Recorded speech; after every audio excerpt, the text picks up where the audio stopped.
Agent banking বাংলাদেশের আর্থিক কর্মকাণ্ড বা প্রান্তিক জনগণকে ব্যাংকিং সেবায় আনাতে অনেক বড় ভূমিকা রেখেছে। সো আপনি দেখেন যে আপনার রাস্তার পাশে অথবা শহরে বা শহরতলিতে অনেকগুলো এজেন্ট পয়েন্ট আছে। আপনি মনে মনে চিন্তা করছেন আমি একটা এজেন্টশিপ নিব, কিন্তু এজেন্ট হতে গেলে কি ডকুমেন্ট লাগে, কি যোগ্যতা, এটা হয়তো আপনি জানেন না।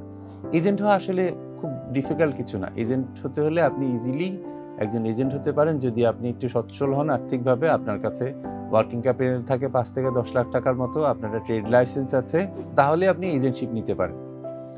এবং ইসলামী ব্যাংকগুলো বা আমাদের অন্যান্য কনভেনশনাল ব্যাংকগুলো এজেন্ট ব্যাংকিং অফার করে।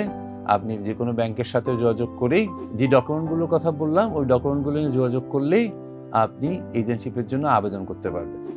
আর শুরুতেই আপনার একটা দোকান বা একটা এস্টাবলিশমেন্ট থাকবে, আপনার ইকুইপমেন্ট, কম্পিউটার, ল্যাপটপ ওগুলো আপনার নিজের করতে হবে এবং পাশাপাশি আপনি যদি কর্মচারী রাখেন ওগুলো আপনার কস্ট।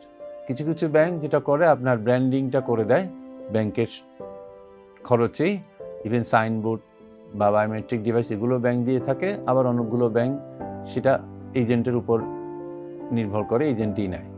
সো আপনি মনে করবেন নিজেই আপনার শুরুতেই 10 থেকে 15 লাখ টাকার একটা বাজেট থাকবে, এই বাজেট দিয়ে শুরু করবেন।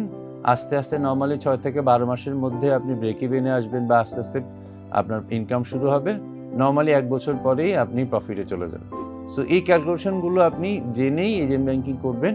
এজেন্ট ব্যাংকিংয়ের মাধ্যমে নিজের যেমন ইনকাম হবে, সমাজে পিছিয়ে পড়া জনগোষ্ঠীর উপকার হবে, প্লাস বাংলাদেশের আর্থসামাজিক উন্নয়নে আপনার ভূমিকা থাকবে।